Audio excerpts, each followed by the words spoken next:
Hello everybody, this is Albert with Green Tea House. I hope you're doing well today. Today we're going to talk about Hojicha and how it's very similar to coffee. It is the Japanese coffee, so to speak. Now before we begin, if you appreciate our content at all, please like this video, subscribe, and hit the notification bell so these episodes come fresh to you, and check out our back catalog of videos here. And of course, check out our website of teas. Now, Hojicha is a tea, and I just jokingly call it the Japanese coffee because obviously in Japan they have coffee. But what do I mean by Japanese coffee? So right now I'm drinking a pu'er, which is a dark tea. And pu'er comes from like the southwest region of China. And I've talked about in the episode on dark teas how many people who are making the transition from coffee to tea, either because they can't drink coffee anymore because it makes them too jittery because of the amount of caffeine in it, or maybe they want to transition to tea. I would say that a pu'er, which is a type of dark tea, a fermented drink, so it's a probiotic drink, is a good transition because it tastes a lot like coffee to a certain extent. And then in Japan, I would say the equivalent, because again, a pu'er is from China, the equivalent in Japan would be Hojicha. So Hojicha comes from the Camellia sinensis plant, just like pu'er does. And what they do with Hojicha is a couple of things that's different. So we've talked about in the episode on green teas, how the majority of Japanese green teas are not pan fried or pan roasted like the Chinese do, but they steam it to kill green it. So the Japanese green teas kind of have a reputation, like sencha and gyokuro, have a reputation being kind of vegetal in their taste. So Hojicha, what it is they get the like last harvest of the season. So kind of like the lower quality to a certain extent, because the best quality in all the Camellia sinensis varieties, either Camellia sinensis or Camellia sinensis assamica, which is typically where black tea comes from, the best quality is always the first buds, the first flush of the season, which is normally March and April. So what they do with Hojicha is they get typically the last harvest of the season, and then they're going to cook it or prepare it in a porcelain pot over charcoal.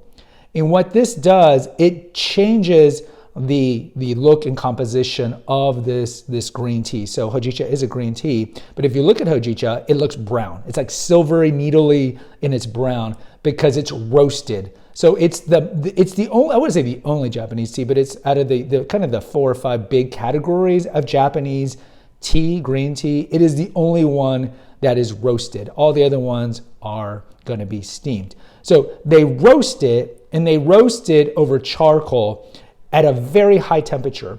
And the result of this, and the result of the fact that you're not getting the buds of the tea leaves, you're getting like the lower level stuff, and it's the second harvest. The result of this is that Hojicha is going to have low caffeine.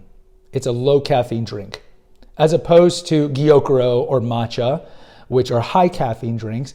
Hojicha is a low caffeine drink. And also Hojicha kind of has a different taste profile. And I would say this is why I call it the Japanese coffee, because it has this brown look to it. Because if you look at the leaves, they are brown. So the liqueur, the color of the tea, is also going to be brown.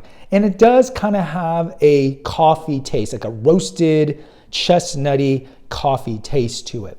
Hojicha is a pretty popular tea in Japan in that it's a good introductory tea that the Japanese people give to their children because it's got low caffeine. And they, just like Americans, don't want their kids bouncing off the roof with high caffeine. It's also a good entry point for tea as well because of kind of the smooth taste to it. And the other reason is because you can make this drink into, I guess we could call Americanize it by turning it into a latte. So you can get a Hojicha latte. And so if you're into coffee and you're like, yeah, I want to go to tea and drink some teas that taste like coffee, but I still want milk and sugar, I would not recommend that you do that with pu'er, the Chinese dark tea. But you can do it with Hojicha. So you will find recipes online for Hojicha lattes. Of course, you can make your own Hojicha latte. I think the majority of Hojicha lattes are done with powdered. It's already like pre-made to make it easier for you. But you can certainly try to do one, and who knows, maybe a year from now when we have more episodes, maybe we'll try to do a recipe for Hojicha latte.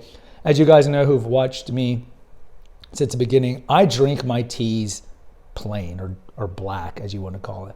I don't add milk or sugar. Casey, my wife, will drink hers with milk and sugar, especially her chai latte. But you can get that. Another kind of variant is there are Hojicha frappuccinos. So there are adulterated versions of Hojicha that people can drink. But as always, I would tell you and I would recommend just to drink it as is. So in closing, Hojicha. It is a roasted pan-fried green tea, either from the later harvest of the Camellia sinensis tea leaves, or even like lower the twigs and branches, but normally it's the second harvest. It has a coffee taste to it, and it's very low in caffeine, and it is a very popular tea in Japan, and it's typically considered to be like an afternoon tea. It's a tea that you would drink in the afternoon. So check it out. Currently, when this is going to be dropped, we do not sell Hojicha, but maybe in the future we will, or certainly if we have a brick and mortar retail store, we will definitely sell Hojicha because it is a very well-known, popular Japanese green tea. Guys, post in the comments. I'd like to hear from you. Are you a coffee drinker? Are you interested in Hojicha? I'd like to hear from you. Until next time, take care. God bless.